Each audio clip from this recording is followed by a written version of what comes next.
우리나라 전통 민속 중에서 이 줄타기라는 게 있습니다. 줄타기는 무형문화재고요. 그다음에 유네스코에 등록된 세계 문화유산이기도 합니다. 사진 한번 보시겠습니까? 야, 엄청나죠? 고개입니다. 우리나라 줄타기가 다른 나라의 줄타기와 좀 다른 이유는 줄만 타는 게 아니라 밑에서 마당놀이를 함께 합니다. 노래를 부르고 또 연극도 하죠. 그래서 줄을 타는 줄타기 광대, 줄광대가 어지간하면 집중하기가 좀 어렵죠. 줄을 타려면 먼저 집중해야 되는데 이게 보통의 노력으로는 안 된다고 하는 겁니다. 두려움도 없어야 되고 또 자만함도 또 없어야 되겠죠. 이렇게 집중이 이루어질 때에 드디어 중심이 잡힙니다. 중심이 잡아져야 발을 이동할 수 있죠. 중심이 잡혀지지 않는 다음에 이동하면 넘어지죠. 하지만은 이렇게 발을 옮기더라도 중심 한순간 잃게 되면 줄에서 떨어지게 되는 것, 그게 바로 줄타기입니다. 예수님의 공생애가 바로 이와 같은 줄타기였습니다. 그래서 떨어지지 않기 위해서 늘 집중하시고 중심을 유지하시고 그렇게 애쓰셨습니다. 로마 제국이라는 그 위대한 제국과 식민지인 조국 사이에서 중심을 잡으셨죠. 종교 지도자와 평범한 서민들, 가난한 사람들 사이에서 중심을 잡으셨습니다.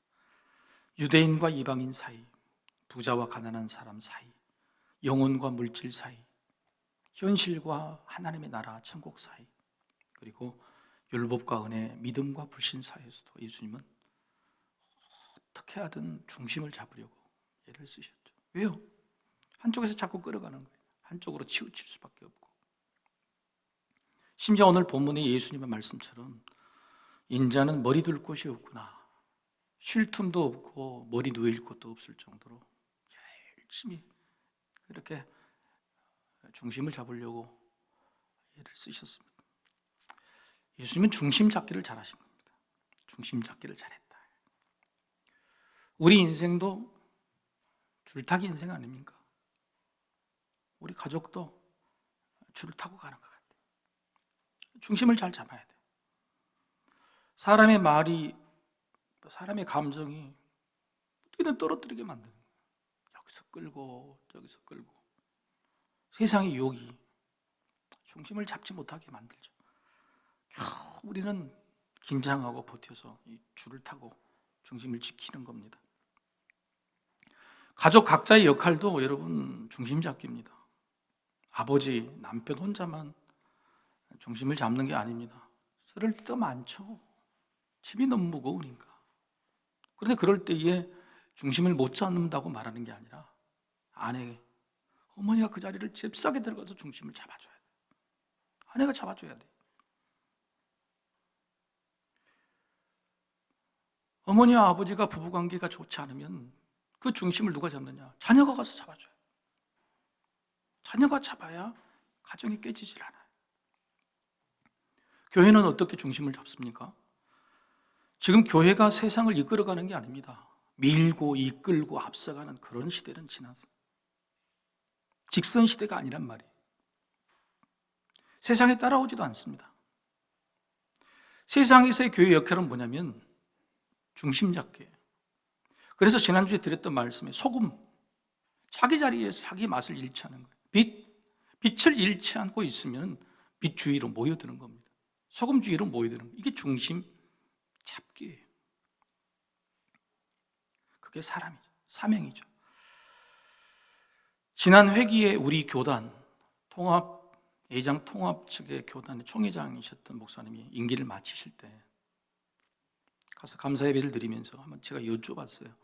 목사님, 어떤 마음으로 우리 교단 전체를 대표하셨고 또 어떤 일에 보람이 있으셨는지 한 가지만 말씀해 주십시오. 그랬더니 그분이 하신 말씀이 잘한 것 없어, 한 것이 별로 없는데 이건 안 하려고 했어. 교회가 세상과 싸우는 일을 안 하려고 했대요. 그리고 대통령과 같이 각 종교의 지도자들과 식사를 하는데 교회 불평불만하지 않았답니다. 왜 기독교를 이렇게 못 살게 구냐고 그런 말 읽지 않았어요. 심지어는 청탁도 하지 않았대요. 다른 종교나 다른 데는 우리 종교, 우리 교단에 좀 정부가 도움을 주세요 그러는데 한마디 청탁도 하지 않았대요. 우리가 뭐가 부족했어요? 우리가 뭐가 부족했어요? 여러분, 이게 중심 잡기예요. 이게 중심 잡기. 중심 잡기에 대해서 우리는 오해를 할 때가 많아요. 중심을 잡는다는 것은 적당한 중재가 아닙니다. 싸우는 양쪽을 단순하게 화해시켜서 손잡게 만드는 것, 이게 중심 잡기가 아니에요. 어디가 맞는지 몰라서 어느 쪽으로도 붙지 않는 줄서기, 중도, 가운데 있는 중도는 중심 잡기가 더더욱 아닙니다. 집에서도 마찬가지 아닙니까? 아내 편을 들을까? 어머니 편을 들을까? 아들 편을 들을까? 딸 편을 들을까? 적당히 가운데쯤 서 있어서 조정하는 거, 그거 중심 잡기 아니에요. 중심 잡기가 뭘까요? 큰 배가 바다를 가면은, 강을 가면은 중심이 없으면은 뒤집어지죠. 세월호가 그래서 뒤집어진 거 아닙니까? 중심을 잡기 위해서는 배 밑바닥에 평행수라는 물, 중심 잡는 물을 항상 채워놔야 돼요. 중심 잡기라는 것은 적당한 중도, 적당한 중재, 적당한 타협, 그게 아니에요. 가운데 뭔가 든든한 게 있는 거예요. 이리 당기고 저리 당기고 뭐가 유혹해도 그 주류에 설 수밖에 없는 중심, 든든하고 단단한 것이 안에 딱 자리 잡는 거예요. 바로 예수님께서 오늘 이 중심 잡기를 오늘 본문의 말씀에 제자들에게 알려주고 계신다는 겁니다. 본문의 이 내용은요, 성경 신약에서 난해한 구절, 이해하기가 힘든 구절이라고 알려져 있습니다. 그래도 저도 예수 노력했어요. 저도 전공이 신약학인데, 그래서 생각해낸 것, 해석한 것, 저희 결론은 뭐냐면 예수님의 중심 잡기다, 이렇게 해석하는 겁니다. 먼저 갈릴리 호수 건너편으로 건너가자 하는 거예요. 지금 무슨 일이 있냐면 갈릴리 서편에, 갈릴리가 호수죠. 근데 너무 커서 바다라고 그런 겁니다. 갈릴리 서편에 서쪽에 가버나움이라는 곳에서 사역을 하셨는데 갑자기 예수님께서 건너가자, 배를 타고, 이렇게 말씀하셨어요. 동쪽으로. 그런데 오늘 본문의 이야기가 뭐냐면 명하셨다, 명령이었어요. 굉장히 저녁 밤에 사람들이 엄청나게 몰려있고 지금 한참 사역을 해야 될 때에, 여전히 해야 될 일이 많을 때에 갑자기, 그것도 부탁도 아니고 명령으로 넘어가자, 그만두고 빨리 넘어가, 이렇게 말씀하신 거예요. 왜 그랬을까요? 이전에 산상수훈의 말씀은요, 많은 사람, 많은 무리에게 하셨다고 7장 마지막에 기록이 되어 있어요. 처음에는 작은 사람이 모여있지만은 나중에는 많은 사람들이 모여서 그 많은 무리들이 예수님의 말씀에 놀랐다, 이렇게 기록이 되어 있어요. 그리고 8장에 넘어가면 그 무리들이 여전히 예수님을 따라다닙니다. 그 와중에 나병 환자도 고치시고, 백부장의 종, 또 중풍병자도 고치시고, 그리고 베드로의 장모의 열병도 고치십니다. 그랬더니 사람들이 또 모이는 거예요.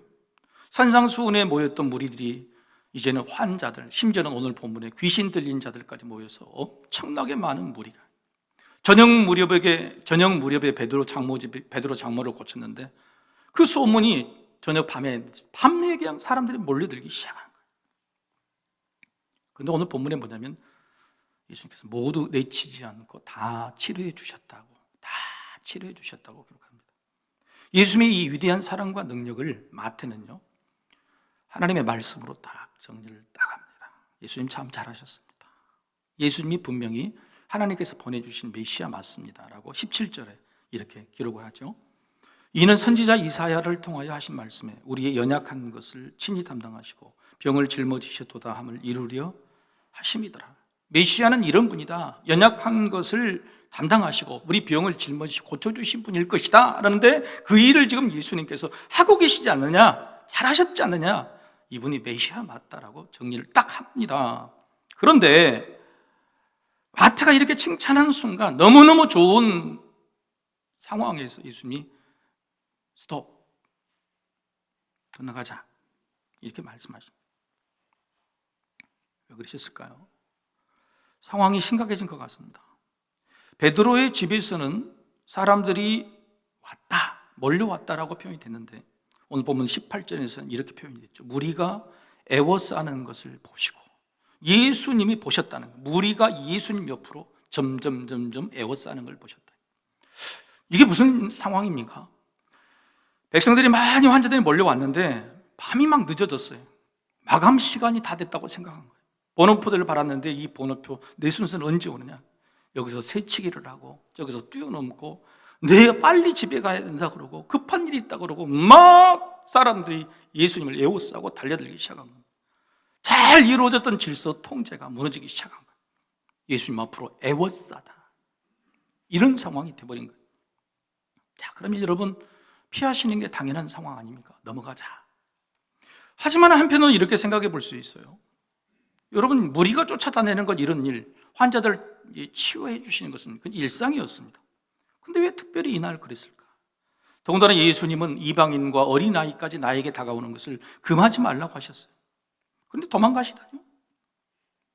더군다나 아픈 병자들이 찾아와서 그 멀리서 지금 치유로만을 바라고 있는 사람을 외면하고 가실 그런 예수님이십니까? 사랑의 예수님이신데 더군다나 예수님이 능력이 없습니까? 이미 제자들을 세웠으니 제자들이 질서 정리를 못하겠습니까? 그런데 예수님은 스타이신가 스타. 그만하고 넘어가. 배를 타고 아예 못 쫓아오도록 하자.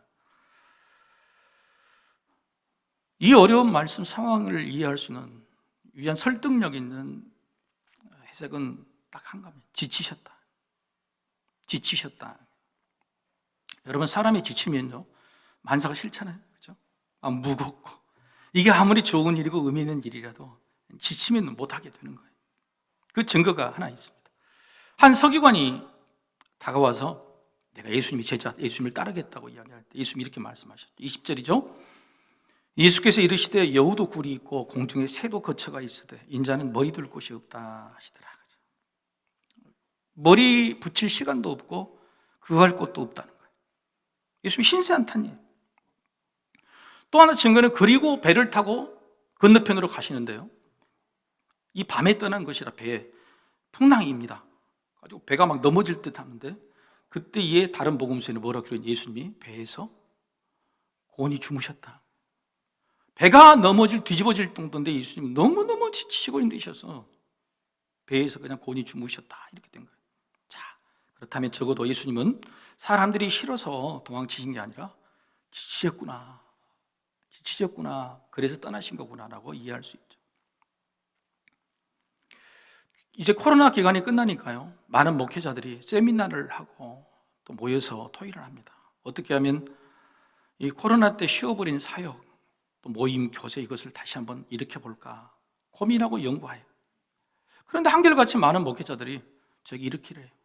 목사님 참 힘들어요. 왜요? 성도들의 호응이 적다는 거예요. 성도들의 열정이 예전만보다 식었다는 겁니다. 저도 처음에는 고개를 끄덕였는데 나중에 생각해 보니까 그게 교역자들의 이기심이었더라고요. 여러분 성도들은요 코로나로 인해서 쉰 게 아니라 지친 거였습니다. 저도 코로나 때 쉰 게 아니라 코로나 때 너무너무 지쳤어요. 성도 여러분들 교회에 사역 교회를 못 나오신 게 아니에요. 쉰 게 아니었어요. 삶에도 물질에도 관계에도 너무너무 지쳐 있었어요. 제가 그 말에 동의가 된 다음에 딜레마에 빠졌어요. 코로나 끝나면 뭔가를 다시 시작해야 되는데 성도님들이 쉰 게 아니라 지쳐 있다면 어떻게 해야지? 그래도 억지로 시작해서 뭔가를 일을 만들어 봐야 되나 아니면 좀 더 쉬게 내버려야 되나 딜레마에 빠진 거예요. 예수님이 바로 이런 딜레마에 빠지셨던 겁니다. 예수님은 리더예요. 리더로서 뭔가 이런 상황에서 중심을 잡아야 되는 거예요. 지쳐 쓰러져도 계속 무리들을 치료해야 되는 것인가 아니면 잠시 피해서 쉬어야 되는 것인가 예수님 중심을 잡으셔야 했던 겁니다. 자, 예수님은 어떻게 중심을 잡아서 이런 딜레마에서 빠져나가셨을까요? 마태가 그 대답을 주고 있어요. 여러분 마태는요 위대한 편집자입니다. 성도의 믿음이라는 것은 말씀과 삶이에요. 말씀과 행함이에요. 즉 어떻게 믿고 어떻게 행할 것인가의 문제인데요, 예수님이 이 땅에 공생의 사역을 하시면서 산상수훈을 통해서 복음이 뭔가, 어떻게 믿을 것인가를 완전히 한 번에 정리를 해버립니다. 수없이 다른 곳의 말씀들을 가져와서 산상수훈으로 붙여서 만들어. 그리고 그 일이 끝난 다음에 오늘 본문 8장부터는 어떻게 행할 것인가, 10가지 이적, 10가지 치유를 가지고 행함을 이야기해 주세요. 마태는요, 말씀으로 정리합니다. 오늘 본문에도 18절 말씀을 통해서 그걸 일단 정리를 해요. 예수님 메시아는. 그리고 오늘 두 사람을 등장을 시킵니다. 두 사람의 각기 다른 상황을 한꺼번에 연결해 편집함으로 예수님이 어떻게 딜레마에서 빠져나가셔서 중심을 잡으셨는지를 보여주고 있는 거예요. 서기관 한 명이 등장합니다. 선생님이 어디로 가시든지 저는 따르겠습니다. 여러분, 얼마나 고마운 말입니까? 지금 예수님을 쫓아온 사람은 전부 가난한 사람, 병자, 귀신이 들린 자일 뿐이에요. 그런데 갑자기 지체가 높은 서기관이 와서, 인정받는 사람이 와가지고 제가 예수님 제자가 되겠습니다. 저 같으면 이의 귀에다 그래서 줄 똑바로 서, 잠 좀 깨, 봐요, 환자 몽기야, 서기관 온 것 봐, 위대한 사람 왔잖아, 응? 이제부터 제대로 하자고. 이렇게 예수님이 본인을 내세우고 할 수 있었음에도 불구하고 예수님은 뭐라고 그러셨어요? 여우도 굴이 있고 짐승 새도 거칠 것이 있는데 나는 머리 들 곳이 없다고 신세한탄을 하시는 거예요. 도대체 이게 무슨 말씀이에요? 여러분, 예수님의 중심 잡기예요, 이게. 자, 오늘 두 가지를 서로 살펴보고 싶습니다. 자, 예수님의 중심 잡기 첫째, 우리 같이 한번 읽어볼까요? 자, 시작. 예수를 따르는 삶은 자기 유익에 쏠린 중심을 다시 잡는 일입니다. 예수님은 이 서기관의 마음을 알았어요. 예수님의 말씀도 좋아서 처음에는 조금 이슈가 되는데 무리들이 어마어마하게 막 따르기 시작한 거예요. 여러분, 1년만 있으면 우리나라에 뭐가 있죠? 총선, 국회의원 선거가 있죠. 국회의원 선거가 될 때는 별 볼 일 없는데 언제가 바빠요? 지금 1년 전 이때가 정신없어요. 여기저기 무리가 있고 인기 있는 사람 어떻게 해서, 어떻게든 그 유명한 사람 사진 한 장 찍어보자고.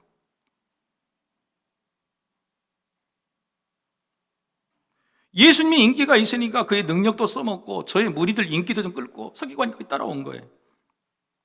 자기 것으로, 자기 유익을 위해 써먹으려고 했던 거예요. 그래서 예수님이 이렇게 말씀하신 거예요. 신세한탄이 아닙니다. 인자는 머리 들 곳이 없다. 신세한탄이에요. 아이고, 참 고맙다, 감사하네. 하지만 나를 따르는 일은 네 마음처럼 이익이 생기는 일이 아니야. 거처도 없고 환영도 받지 못하고 바쁘고 힘들고 쉬지도 못하는 그런 일인데 그래도 따르겠는가? 이렇게 묻는 거예요. 자, 여러분, 이 서기관이 대답을 했을까요? 안 했을까요? 예수님을 따랐을까요? 안 따랐을까요? 그래서 성경 마태는 서기관의 반응에 대해서 전혀 기록하지 않습니다. 예수님이 환자, 아픈 사람, 아픈 백성들을 피하신 이유도 이와 같습니다. 산상수훈일 때는 그 말씀이 너무 좋았어요. 이게 진짜 말씀이구나. 무리들이 따라다니셔. 그런데 병자가 고치고 기적 같은 일이 생기니까 이 사람들 머릿속에 하나님 나라의 말씀, 복음이 사라져버렸어요. 바꿔져 가는 거예요. 이들에게 달려든 사람들은 주로 어떤 사람이냐? 자기 유익, 무조건 몸이 나아야 되겠다, 자기 욕심만이 가득 찬 사람, 질서도 무도 복음도 다 필요 없는 사람, 예수님을 애워싼 유일한 목적은 자기 유익이었어요. 하지만 예수님이 이들을 치료하시는 목적은 그게 아닌데, 산상수훈의 미리 뭐가 본질이고 목적인지 알려주었는데 치유가 아니었기 때문에 본질이 훼손되는 이 상황을 예수님 못 견디신 겁니다. 그리고 피하신 거죠. 여러분, 우리 다 인생의 길을 갑니다. 가끔 열심히 살고 길을 가다가 내가 이 길을 왜 가는 거지? 내가 이 일을 왜 하는 거지? 내가 돈을 왜 버는 거지? 내가 왜 자식에게 목을 매는 거지? 본질이 사라져버린 상황, 얼마나 당황스러워. 여러분, 그럴 때 어떻게? 그냥 밀고 가야 됩니까? 잠시 생각해 봐야죠. 잠시 멈춰야 되죠. 상황을 반전시켜야 되죠. 그렇다면 본질이 뭘까요? 본질이 훼손되는 상황에서 예수님이 지키고 싶은 본질, 마태는 먼저 말씀으로 또 중심을 잡는 겁니다. 그래서 아까 17절 말씀을 다시 설명해 줄 때에 마태가 하나 붙이는 것은 이사야서의 말씀이다라고 이야기를 해요. 근데 이사야서에서 말씀하신 말씀의 원본은요 18절처럼 간단하지가 않아요. 연약한 것을 짊어지시고 병을 고쳐주신다는 것, 그 본문은 한 줄에 불과해요. 자, 이사야서 53장 4절에서 6절 말씀 우리 다 같이 아시죠? 한번 읽어보실까요? 자, 시작. 그는 실로 우리의 질고를 지고 우리의 슬픔을 당하였거늘 우리는 생각하기를 그는 징벌을 받아 하나님께 맞으며 고난을 당한다 하였노라. 그가 찔림은 우리의 허물 때문이요 그가 상함은 우리의 죄악 때문이라. 그가 징계를 받음으로 우리는 평화를 누리고 그가 채찍에 맞음으로 우리는 나음을 받았도다. 우리는 다 양 같아서 그릇 행하여 각기 제 길로 갔거늘 여호와께서는 우리 모두의 죄악을 그에게 담당시키셨도다. 우리는 양 같아서 자기 목적에 따라서 하는 존재예요. 그런 사람이 예수님께서 친히 나음을 주셨고 치유하셨고 짊어지신 것은 단지 육신의 나음을 위한 것이 아니라 우리의 죄악, 예수님을 예우사서 어떻게든 자기 유익만을 취하려는 우리의 죄악을 짊어지신 것이다. 예수님의 본질 목적은 나음이 목적이 아니라 죄악을 담당하시는 거예요. 구원하시는 일이에요. 그런데 이 사람들에게는 그런 본질 목적이 전혀 없는 겁니다. 사라져버린 거예요. 여기서 계속해야 될 이유가 없게 된 거죠. 잠시 자리를 피함으로 흐트러진 본질 중심을 다시 잡으려 하셨던 겁니다. 사랑하는 성도들, 여러분이 교회에 나오신 본질적인 목적이 뭡니까? 여러분의 유익을 위해서 평안, 치유, 성공 어떤 것입니까? 여러분 본질을 잊지 마십시오. 구원을 위해서 교회에 나온 것이고 그래서 예수를 믿는 것입니다. 믿음의 본질, 믿음이라는 게 본질이에요. 그래서 예수는 미리 산상수훈에 이미 말씀해서 경고를 주셨어요. 그렇다고 내가 너희 유익을 주지 않는 것도 아니야. 낫지 않게 해준 것도 아니야. 그래서 여러분 낫게 해주셨잖아요. 수많은 병자들 거침없이 다 고쳐주셨잖아요. 그런데 그렇게 하다 보면 본질이 사라져버릴까 걱정하셔서 이렇게 말씀하세요. 여러분 잘 아시는 말씀 마태복음 6장 33절이죠. 제가 읽겠습니다. 그런즉 너희는 먼저 그의 나라와 그의 의를 구하라. 그리하면 이 모든 것을 너희에게 더하시리라. 이 모든 것, 마실 것, 먹을 것, 입을 것입니다. 너희가 원하는 욕구, 유익들 다 채워줄 것이야. 그러나 먼저 하나님의 나라와 그의 믿음을 구하라는 거예요. 그런데 그게 사라져버린 겁니다. 중심이 없어져 버린 겁니다. 본질이 없어진 겁니다. 줄에서 떨어진 겁니다.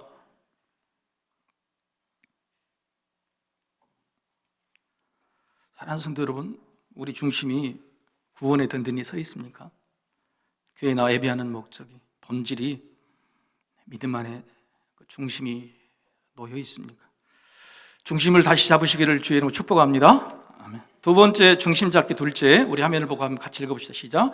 예수를 따르는 삶은 급한 일로 도망치는 중심을 다시 잡는 일입니다. 급한 일로 도망치는 중심을 다시 잡는 일. 서기관에 이어서 한 제자가, 익명의 제자가 예수님께 이렇게 말합니다. 주님, 제 아버지가 돌아가셨어요. 가서 먼저 장례를 치르고 오겠습니다 라고 했더니, 여러분 당연한 거 아니에요? 예수님 뭐라고 그러신다면 22절에 죽은 자들이 죽은 자를 장사하게 하고 너는 나를 따르라. 죽은 자들이 죽은 자는 아버지죠. 그런데 고향에 있는 이 제자의 형제들, 친척들도 죽은 자라고 말씀하세요. 죽은 자들이 죽은 자를 장례 치르도록 내버리더라는 거예요. 좀 예수님께서 지금 폐륜을 조장하신 겁니까? 아버지 장례도 못 치르고. 여러분 율법에도요 24시간 안에 매장하게 되어 있습니다. 하나님 율법을 지키지 못하도록 예수님께서 말리신 거예요. 그게 아닙니다. 이 제자는 예수님의 이런 상황을 보고 놀란 겁니다. 이러다가 나도 죽겠다 이런 거죠.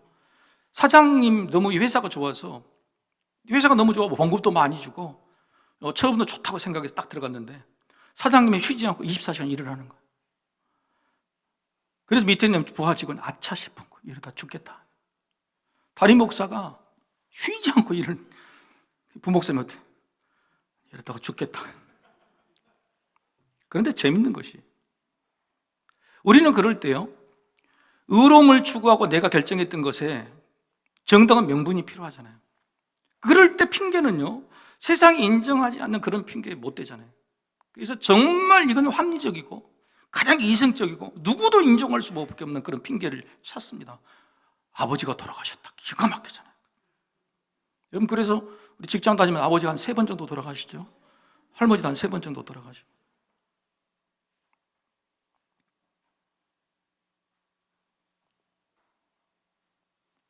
사탄은요, 바로 이런 생각을 너무 잘합니다. 그때 바로 우리 앞에 먼저라는 급한 일을 딱 갖다 줍니다. 세상 누가 봐도 기가 막힌 핑계거리. 그거 그렇게 해야지 당연히. 그런 핑계거리를 딱 가져다 주는 거예요. 예수님은 이 제자의 마음이, 중심이 아직 믿음이 서 있지도 않았는데 그걸 아신 겁니다. 여기서 갔다가는 안 돼요. 겨우 죽은 자들, 영원히 죽은 자들 중에서 겨우 산 자로 겨우 섰는데 네가 여기서 이 길, 이 줄 위에서 내려서 저 사람들에게 가면 넌 다시 죽은 자가 된다.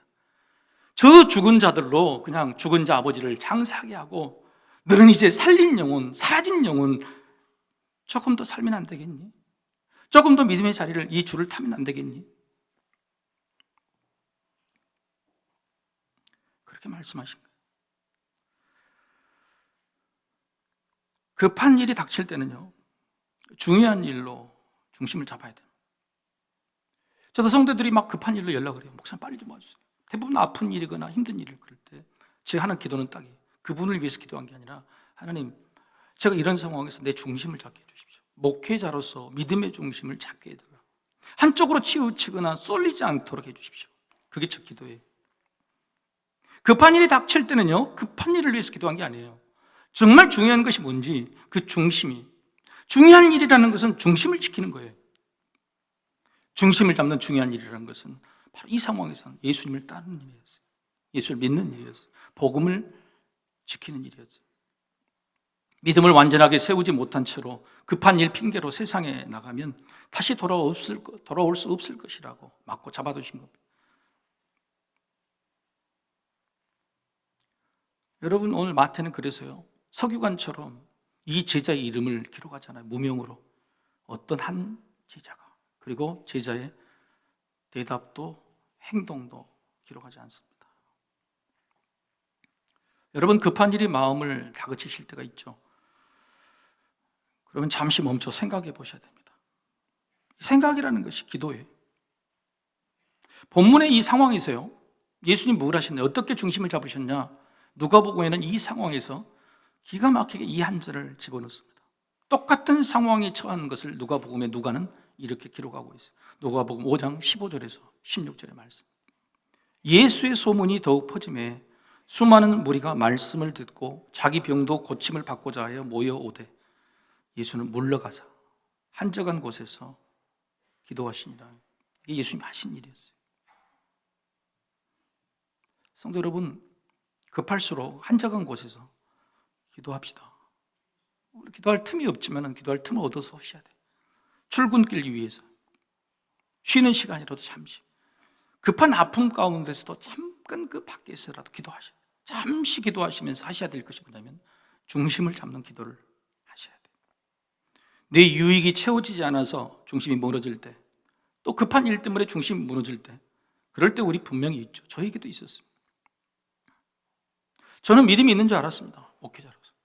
그런데 코로나는 이 광풍이 부니까요, 중심이 틀어지더라고요.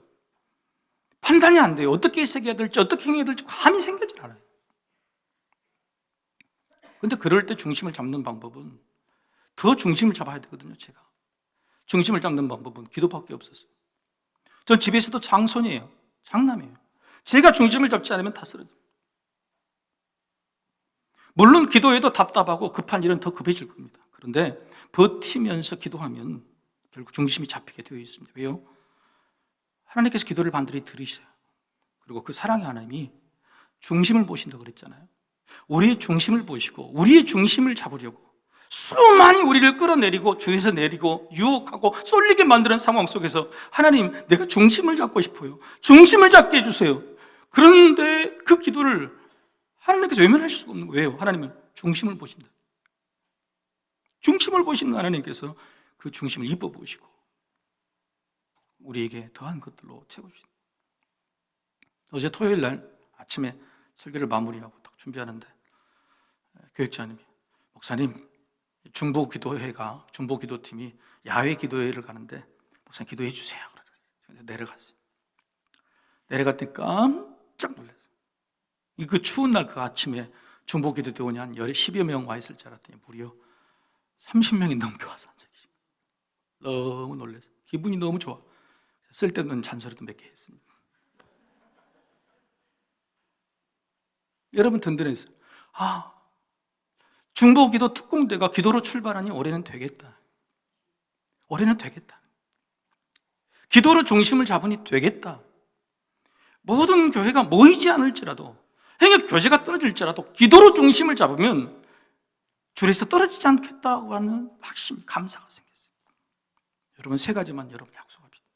위태한 줄타기를 올해도 하게 될 겁니다. 근데 줄탈 때마다 기도할 틈을 찾으세요. 한번 따라해 봅시다. 한 줄 기도. 한 줄 기도. 올해 중보기도 수첩이 나오지 않았어요.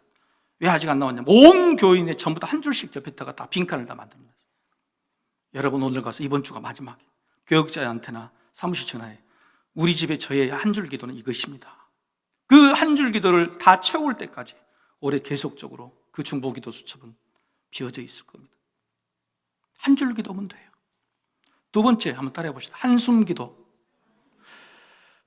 어쨌거나 이거 말고 한숨만 쉴 정도의 기도면 돼요. 힘들고 어렵고 급할 때에 크게 한숨 쉬세요. 그 한숨 쉬면서 그곳에서 기도하시면 돼요. 한숨 기도예요. 세 번째 따라합시다. 한대 기도. 예수님이 어디 가서 기도하셨다고요? 한적한 곳이 전라도 사투리로 한대예요. 한대. 여러분 교회 와서 기도하고 따뜻한 데서 기도하지 말고 한 데서 한 줄로 한숨으로 기도하시. 주님, 내가 지금 흔들립니다. 줄에서 떨어질 것 같습니다. 주님, 한 줄 기도로, 한숨 기도로 이 한 데서 하나님께 기도하시니 나의 중심을 잡아달라고 기도하시면 돼요. 지난주에 어떤 목사님과 제가 낮에 깊은 이야기를 했어요. 힘들고 어려운 일에 위로를 받았고 격려를 받았어요. 그리고 집에 가서 여전히 잠을 못 들고 있는데 세상이나 새벽 1시 반에 카톡이 올라. 카톡 왔더니 그 목사님이 그때까지 잠을 못 이루고 저에게 문자 하나하고 선물 하나를 주셨어요. 저도 1시 반까지 잠을 못 들고 있었는데 그 선물을 받고 얼마나 울면서 감사했는지 몰라요. 그 목사님이 주신 1시 반에 보내주신, 나를 생각하면서 잠 못 들고 보내주신 카톡의 선물은 뭐냐면 민호기 목사님의 감사 위에 감사라는 찬양곡. 이따 우리가 부르실 거예요. 감사 위에 감사. 그리고 생각해 봤어요. 예수님은요, 십자가를 내일 지시고 죽으시려는 그 전날 밤에 제자들과 함께 만찬을 하셨어요. 여러분, 예수님께서 제자들이 맛있게 먹을 때 식사를 하셨을까요? 저는 하나도 못했었을 것 같아요. 제자들이 다 먹을 때쯤 떡 한 덩이를 들고 하늘을 우러러 축복기도 감사기도를 하셨어요. 그 떡이 뭐예요? 뭐라고 제자들이 말씀하셨어요? 내일 십자가에 달려 찢겨질 내 몸이라고 말씀하시는데 찢겨질 그 몸을 들고 하나님께 감사로 기도하셨다. 식사 끝날 쯤에 다시 잔을 듭니다. 그리고 그 잔을 들고 다시 하나님을 불러서 감사 기도를 하세요. 그 잔이 뭔데요? 내일 십자가 위에서 찢겨져서 흘릴 주님의 피 아니에요? 자신의 피 아니에요? 찢겨질 몸과 찢겨질 피, 흘려질 피를 하늘에 올리고 감사하신 거예요. 자기 인생의 중심이 가장 흔들릴 때, 다른 분 너무 하기 싫은 그 순간에 하나님께 감사의 기도를. 겟세마네 동산에서 기도가 이어진 것도 그리 아니하실지라도 감사한다. 사랑하는 성도 여러분, 이게 정말 맞더라고요. 내 인생에서 급한 상황, 급한 마음에 우리는 강구를 합니다. 이거 들어주세요. 이거 해주셔야 돼요. 지금 빨리 해주셔야 돼요. 그런데 그 강구가 아니라 오히려 감사를 올리면 이게 진짜 감사가 되더라고요. 이제 부르실 찬양의 가사처럼 간구보다 감사로 기도하면 은혜 위에 은혜가 쌓이더라. 저는 경험했습니다. 사랑하는 성도 여러분, 그런 중심을 하나님께서 기뻐하세요. 내 안에 중심을 잡으려는 거예요. 중심을 보시는 하나님의 기쁨이 우리에게 복이 됩니다. 이런 하나님의 기쁨이 우리에게 돌아와 은혜로, 기쁨으로, 그리고 믿음으로 단단한 중심이 세워지게 되는 겁니다. 여전히 오래 우리는 흔들릴 것입니다. 중심을 잡고 떨어뜨리려고 할 것입니다. 그런 급한 자리에서도 기도하시고 감사 위에 감사를 더하셔서 다시 중심 잡아 일어서시는 여러분이 되시기를 주의 이름으로 축복합니다. 다 같이 일어나셔서 우리 찬양합시다.